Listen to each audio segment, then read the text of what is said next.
नमस्कार दोस्तों, आज हम इस वीडियो में बात करेंगे एक बहुत ही इंपॉर्टेंट टॉपिक के बारे में जिसका नाम है सिक्स्थ मास एक्सटिंक्शन। ये होता क्या है बेसिकली, इसका मतलब क्या है और क्या इसका कोई रिलेशन है कोविड-19 के साथ, हम इसके बारे में जानने की कोशिश करेंगे। चलिए आगे बढ़ते हैं। मैं हूं अंकित अग्रवाल और अपडेट के लिए आप मुझे फॉलो कर सकते हैं इंस्टाग्राम, फेसबुक और ट्विटर पर। मेरे लेक्चर की हर पीडीएफ आपको फेसबुक पर तो मिलेगी ही, प्लस साथ में बाकी अपडेट्स और पीडीएफ के लिए आप मुझसे डायरेक्टली इंस्टाग्राम पर जुड़ सकते हैं by searching Ankit Agarwal official. ध्यान रखिएगा, इस चैनल पर 30,000 से ज़्यादा सब्सक्राइबर्स हैं, यही वाला चैनल ज्वाइन करिएगा। और अगर आप यूपीएससी की तैयारी कर रहे हैं तो आपके लिए सुनहरा मौका है। स्टडी आईक्यू लाया है आपके लिए स्मार्ट कोर्सेज, जिसके थ्रू आप अपनी प्रिपरेशन और भी ज़्यादा अच्छे तरीके से कर सकते हैं। देखिए, इस वीडियो की शुरुआत करें, मैं बता दूं आपको, सिक्स्थ मास एक्सटिंक्शन के ऊपर ऑलरेडी यूपीएससी प्रीलिम्स में क्वेश्चन आ चुका है। मुझे एग्जैक्टली नहीं याद, बट 2016 या 17 में ये क्वेश्चन आया था। तो पहले आप इस क्वेश्चन को सॉल्व करने की कोशिश करिए। वैसे मैं इसका आंसर आपको वीडियो के एंड में प्रोवाइड कर दूंगा। सबसे पहले हम देखते हैं व्हाट इज मास एक्सटिंक्शन। जब मैं ये वर्ड यूज कर रहा हूं मास एक्सटिंक्शन, इसका मतलब क्या है? देखिए, ये बेसिकली आपका रिलेट करता है स्पीसीज से। आपको पता है पूरे विश्व भर में इतनी सारी स्पीसीज, जैसे कि प्लांट की अलग अलग प्रजातियां पाई जाती हैं, एनिमल्स की अलग अलग प्रजातियां पाई जाती हैं, कितने तरह के आपको जंगलों में यहां पर स्पीसीज देखने को मिलेंगे। तो क्या होता है यहां पर, अगर बहुत छोटे समय में अगर 3/4 स्पीसीज यहां पर लूज हो जाते हैं, खत्म हो जाते हैं, बेसिकली उसको हम कहते हैं मास एक्सटिंक्शन। मतलब बहुत बड़े मात्रा में एक्सटिंक्ट होना स्पीसीज का, यही होता है आपका मास एक्सटिंक्शन। अभी तक अगर आप देखेंगे, जब से हमारा पृथ्वी बना है तब से लेकर 5 मास एक्सटिंक्शन ऑलरेडी देखा जा चुका है। और जो प्रेजेंट में चल रहा है मास एक्सटिंक्शन, जिसमें हम क्या कह रहे हैं कि प्रेजेंट में भी आप देखते होंगे स्पीसीज यहां पर विलुप्त होते जा रहे हैं। अक्सर आप सुनते होंगे एंडेंजर्ड स्पीसीज के बारे में, extinct in the wild species कौन से होते हैं, रेड डेटा बुक की लिस्ट आपने सुनी होगी। तो यहां पर जो एक्सटिंक्शन का रेट है इस समय भी चलता जा रहा है, और जो प्रेजेंट है इसको हम कहते हैं सिक्स्थ मास एक्सटिंक्शन। ध्यान रखिएगा, आपके एग्जाम में आ सकता है कि यहां पर एंथ्रोपोसीन एक्सटिंक्शन किसको कहा जाता है, तो ये बल्कि सिर्फ हम इसको सिक्स्थ मास एक्सटिंक्शन ही कहते हैं। यहां पर आप देख सकते हो, ये डायग्राम है कि करीब 4.5 बिलियन ईयर अगो यहां पर अर्थ का फॉर्मेशन हुआ था। आपको याद होगा 450 मिलियन ईयर्स अगो भी हम इसको कह सकते हैं। तो आपको पता है कि उसके बाद से अलग अलग जो स्पीसीज हैं उनका जन्म होता है, कई सारे स्पीसीज जो हैं विलुप्त हो जाते हैं। यहां पर आप देख सकते हैं फोटोसिंथेसिस करीब 320 मिलियन ईयर्स अगो स्टार्ट होता है। एटमॉस्फेयर हमारा बनना स्टार्ट होता है 230 मिलियन ईयर्स अगो। इस तरह करते करते यहां पर 4.5 मिलियन ईयर्स अगो अभी तक अगर आप देखिए तो करीब 70 to 95% स्पीसीज, क्योंकि एग्जैक्ट डेटा नहीं है, यहां पर पता लगाया जाता है, अनुमान लगाया जाता है कितने स्पीसीज रहा करते थे, कितने विलुप्त हो चुके हैं। तो अभी तक जितने भी स्पीसीज आए हैं पृथ्वी पर जिनका जन्म हुआ है, उसमें से 70 से 95% स्पीसीज ऑलरेडी यहां पर डिस्ट्रक्ट हो चुके हैं, विलुप्त हो चुके हैं। और इसका सबसे मेन कारण क्या है? कैटोस्ट्रॉफिक ऑल्टरेशन। कैटोस्ट्रॉफिक ऑल्टरेशन का मतलब होता है कि एक बहुत बड़ा कोई सुनामी आना, वॉल्केनो इरप्शन होना, कोई बहुत बड़ा संकट आना। तो जब से कोई वॉल्केनिक इरप्शन होता है, डिप्लीशन ऑफ ओशियानिक ऑक्सीजन होता है, एस्ट्रॉयड हो गया, कभी वो धरती पर गिरता है, तो इसकी वजह से अचानक से बहुत सारे स्पीसीज जो हैं वो एक्सटिंक्ट हो जाते हैं, खत्म हो जाते हैं। और ध्यान रखिएगा, जब भी इस तरह का कोई कैटोस्ट्रॉफिक इवेंट होता है उसके बाद से सदियां लग जाती हैं, मिलियंस ऑफ ईयर्स लग जाते हैं यहां पर वापस से उस स्पीसीज को यहां पर जन्म लेने में। तो काफी ज्यादा समय लग जाता है और इसी की वजह से हम इसको कहते हैं मास एक्सटिंक्शन। अब मैं आता हूं यहां पर करंट में क्या डेवलपमेंट हुई है। देखिए, यूएस के अंदर एक बॉडी है जिसका नाम है proceedings of national academy of sciences. ऊपर आप इसका बोर्ड देख सकते हो। इनके द्वारा जनरल निकाला जाता है। इस जनरल में इस बार न्यू रिसर्च पब्लिश किया गया है, जहां पर जो करंट में सिक्स्थ मास एक्सटिंक्शन चल रहा है इसके बारे में बेसिकली बताया गया है। और इसमें यह बोला गया कि जो प्रेजेंट में मास एक्सटिंक्शन है ये one of the most serious environmental threat है इस समय पूरे विश्व के लिए। और मैं बता दूं, यहां पर यह बोला गया कि जो एक्सटिंक्शन है इट इज ह्यूमन कॉज, मतलब कि मानव ने खुद इस पूरे प्रॉब्लम को जन्म दिया है। और आजकल हम चर्चा करते हैं काफी ज्यादा क्लाइमेट डिस्ट्रक्शन की, लेकिन ये जनरल ये बोल रहा है कि यहां पर क्लाइमेट डिस्ट्रक्शन से भी ज्यादा इस समय मास एक्सटिंक्शन बहुत तेजी से बढ़ रहा है। हमें इसके बारे में विचार करना चाहिए। यहां पर एक और इंपॉर्टेंट चीज ये बताई गई कि जितने भी स्पीसीज यहां पर अभी तक विलुप्त हो चुके हैं, लेकिन अभी प्रेजेंट के टाइम में देखेंगे तो 2% ऑफ ऑल द स्पीसीज अभी हैं, जिंदा हैं, अलाइव हैं। यहां पर एब्सोल्यूट नंबर में ये अभी तक सबसे ज्यादा है, क्योंकि क्या होता है कि एक पर्टिकुलर टाइम पे एक पर्टिकुलर पीरियड ऑफ स्पीसीज ही यहां पर रह सकते हैं, राइट। तो क्या होता है कि स्पीसीज आते हैं चले जाते हैं, आते हैं चले जाते हैं, लेकिन अभी अगर आप देखेंगे जितने भी स्पीसीज थे उसके 2% इस समय हमारे धरती पर हैं। जिनको यहां पर बहुत ज्यादा खतरा है इस मास एक्सटिंक्शन की वजह से। अब हम आते हैं एग्जैक्टली सिक्स मास एक्सटिंक्शन के लिए क्या बोला गया है इस जनरल में। देखिए यहां पर यह बोला जा रहा है कि मोस्ट सीरियस एनवायरमेंटल प्रॉब्लम है इस समय सिक्स मास एक्सटिंक्शन। यहां पर जो लॉस ऑफ स्पीसीज होगा वो परमानेंट होने वाला है। मैंने आपको पहले क्या बताया था, जितने भी अभी तक एक्सटिंक्शन हुए हैं मास एक्सटिंक्शन, उसमें क्या होता है कि स्पीसीज वापस रिटर्न आ जाते हैं, लेकिन ये वाला जो एक्सटिंक्शन है ये बहुत ही ज़्यादा सीरियस है और इसकी वजह से जो लॉस ऑफ स्पीसीज है वो परमानेंट होने वाला है, हमेशा के लिए वो विलुप्त हो जाएंगे। और इसकी वजह से जनरल ने करीब 29,400 स्पीसीज के ऊपर रिसर्च किया।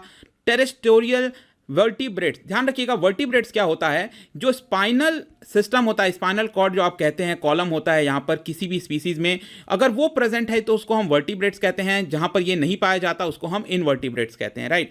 तो यहां पर क्या है कि 29,400 जो लैंड पर वर्टिब्रेट्स पाए जाते हैं उनके ऊपर रिसर्च किया गया। उसमें सिर्फ 515 में यह पाया गया कि वो ऑलमोस्ट खत्म होने के कागार पर हैं। और 515 में अगर आप देखेंगे सबसे ज्यादा जनसंख्या इनकी साउथ अमेरिका में, आपको पता है कि जो अमेज़न फॉरेस्ट है वहां पर बहुत प्रकार की आपको स्पीसीज देखने को मिलेंगी। दूसरे नंबर पर जो ओशियानिया है, एशिया है, उसके बाद अफ्रीका। इस तरह से यहां पर आप देख सकते हो कि जो स्पीसीज हैं उनकी जनसंख्या बहुत तेजी से कम हो रही है। और इसका सबसे मेन कारण क्या है, जैसा कि मैंने आपको स्टार्टिंग में बताने की कोशिश की थी, ह्यूमैनिटी, ह्यूमन। अगर आप अभी तक देखेंगे ह्यूमन एंसेस्टर्स ने जब से एग्रीकल्चर की डेवलपमेंट की है, आपको पता होगा जब भी हम एग्रीकल्चर की बात करते हैं करीब 11,000 साल पहले से एग्रीकल्चर की कहीं ना कहीं शुरुआत होती है। और 11,000 साल पहले जो ह्यूमन की पॉपुलेशन थी ये करीब 1 मिलियन थी, कहने का मतलब है करीब 10 लाख पॉपुलेशन थी, सिर्फ 10 लाख। लेकिन आज क्या है, हमारी पॉपुलेशन 7.7 बिलियन तक आ चुकी है, दैट इज 770 करोड़ पॉपुलेशन हो चुकी है। आप सोच के देखिए इतना बड़ा एक्सपेंशन होना ह्यूमंस का, किसी भी अदर स्पीसीज का यहां पर एक्सपेंशन नहीं हुआ है, क्योंकि यहां पर ह्यूमन का एक्सपेंशन इतना ज्यादा मात्रा में हो गया है जिसकी वजह से बाकी स्पीसीज के ऊपर बहुत बड़ा खतरा आ गया है। तो इसीलिए मैं कह रहा हूं जो ह्यूमैनिटी है वो एक बहुत बड़ा खतरा है। अब इसका सोल्यूशन क्या बताया गया जनरल के अंदर, यही बोला गया है कि यहां पर जो वाइल्ड लाइफ ट्रेड होता है हमें उसके ऊपर कंप्लीट बैन लगा देना चाहिए, क्योंकि यहां पर जितने भी हमने स्पीसीज की बात की वो एंडेंजर्ड हैं। यहां पर लीगल तरीके से बात करिए या फिर इलीगल तरीके से, क्योंकि क्या होता है कई सारे स्पीसीज को लीगल यहां पर तौर दिया गया है, लीगल एक्ट के थ्रू यहां पर उसमें ट्रेडिंग की जा सकती है। लेकिन जनरल ये कह रहा है कि यहां पर लीगल हो या इलीगल ट्रेड, सभी पर हमने स्ट्रिक्ट कदम उठाने होंगे और उसको कंप्लीट बैन कर देना पड़ेगा। अब मैं आता हूं कि क्या इसका कोई कोविड-19 से रिलेशन है। ऑब्वियस सी बात है, रिलेशन है। देखिए कोविड-19 में अगर आप अभी देखेंगे ये जो वायरस है, ऑल्दो इसका अभी तक पुष्टिकरण नहीं हुआ है कि क्या ये लेबोरेटरी में बनाया गया था, हम इसको अभी 100% नहीं बोल सकते हैं। लेकिन एक बात तो श्योर है कि यहाँ पर जिस तरह से बोला जा रहा है कि वाइल्ड लाइफ ट्रेडिंग की वजह से वुहान के अंदर जो वेट मार्केट है वहाँ पर स्पीसीज लाए जाते हैं जंगल से पकड़ के, और उसकी वजह से ये वायरस फैला है। तो आप देख सकते हो कि यहाँ पर बोला गया बैट के थ्रू ये पेंगोलिन के अंदर आया, पेंगोलिन को यहाँ पर वेट मार्केट में लाकर उसकी वजह से यहाँ पर ये जो पूरा वायरस है वो फैल गया। तो अगेन ये क्या दर्शा रहा है, ये यही दर्शा रहा है कि यहां पर वाइल्ड लाइफ ट्रेड की वजह से जो एक्सटिंक्शन है वो और भी ज्यादा तेजी से होती जाएगी। तो यहां पर हमें जो वाइल्ड लाइफ ट्रेड है उसको कंप्लीट बैन लगाना है। अगर नहीं लगाया गया तो इस तरह की जो महामारी है, कोरोना वायरस है, इस तरह के और भी आगे फ्यूचर में आपको देखने को मिल सकते हैं। यहां पर जो हैबिटेट है उसको हमें बचाना है, राइट, क्योंकि अगर आप वाइल्ड लाइफ ट्रेडिंग करोगे तो ऑब्वियस सी बात है जो हैबिटेट है, जंगल है, उसमें उनको भी हानि पहुंचेगी, और ऑब्वियस सी बात है उनके अंदर जो रह रहे स्पीसीज हैं उनके ऊपर तो हानि पहुंचेगी ही। तो यहां पर ध्यान रखिएगा, चाहे फूड का पर्पज हो या फिर ट्रेडिशनल मेडिसिन की हम बात करें, हमें पूरी तरीके से यहां पर प्रतिबंध लगाना पड़ेगा। अब सपोज मैं कहता हूं कि अगर बाई चांस इतने सारे स्पीसीज एक्सटिंक्ट हो जाते हैं, मतलब धीरे धीरे उनकी जो प्रजातियां हैं, जो स्पीसीज हैं वो खत्म होने लगते हैं, तो इसका क्या इंपैक्ट आएगा, बहुत ही इंपॉर्टेंट है, ये ध्यान रखिएगा। यहां पर आपको पता होगा कि कई सारे इंसेक्ट्स हो गए, बटरफ्लाइज हो गए, वो क्रॉप पॉलिनेशन में बहुत मदद करते हैं। तो एक तो ये आपका इंपैक्ट आएगा, दूसरा कई सारे फंगस हो गए, बैक्टीरिया हो गए, वाटर प्यूरिफिकेशन में काफी मदद करते हैं, उनमें भी दिक्कत आएगी। यहां पर आपको पता है जो अलग अलग स्पीशीज हैं हमारे एनवायरमेंट के अंदर, उनका अलग अलग स्पेसिफिक फंक्शन है, जो फूड चेन है वो बहुत ज्यादा इंपैक्ट हो सकता है। इस जनरल में यहां पर एक एग्जांपल भी बताया गया था, मैं बता दूं कि आपने सुना होगा येलोस्टोन पार्क के बारे में, जो कि यूएस के अंदर है, कैलिफोर्निया में, राइट। तो येलोस्टोन पार्क में वुल्व्स पाए जाते थे 1930s तक, लेकिन हंटिंग की वजह से उनकी संख्या लगातार कम हो गई और ऑलमोस्ट वो एक्सटिंक्शन पर आ गए थे।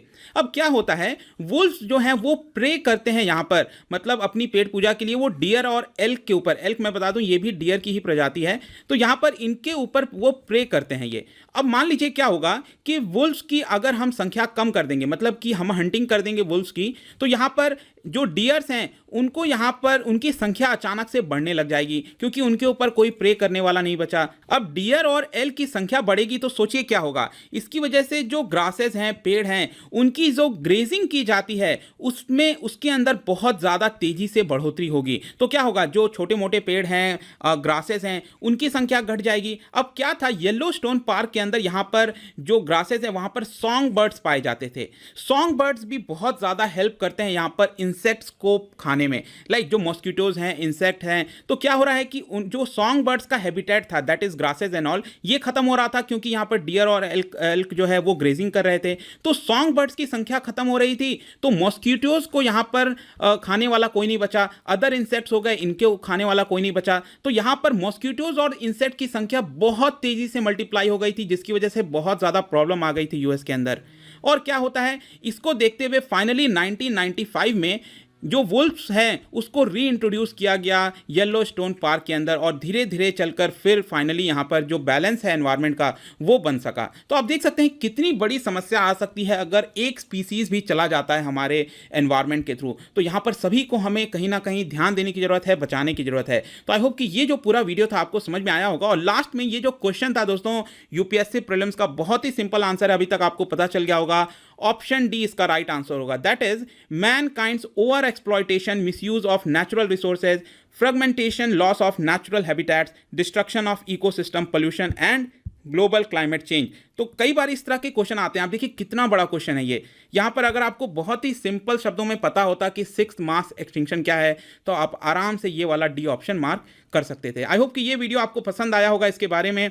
अगर आप मुझसे इकोनॉमी पढ़ना चाहते हैं, मेरा कोर्स लॉन्च हो चुका है स्टडी IQ ऐप पर। ऑलरेडी मेरा daily UPSC MCQ course for prelims exam launch हो चुका है। यहाँ पर आप कोई भी इंक्वायरी गए तो आप मुझसे डायरेक्टली इंस्टाग्राम पर जुड़िए, यहाँ पर भी मैं डेली एक MCQ डालता हूँ अपने स्टोरीज में, आप जाकर प्ले कर सकते हैं। मिलता हूँ आपसे next time, till then thank you very much, see you.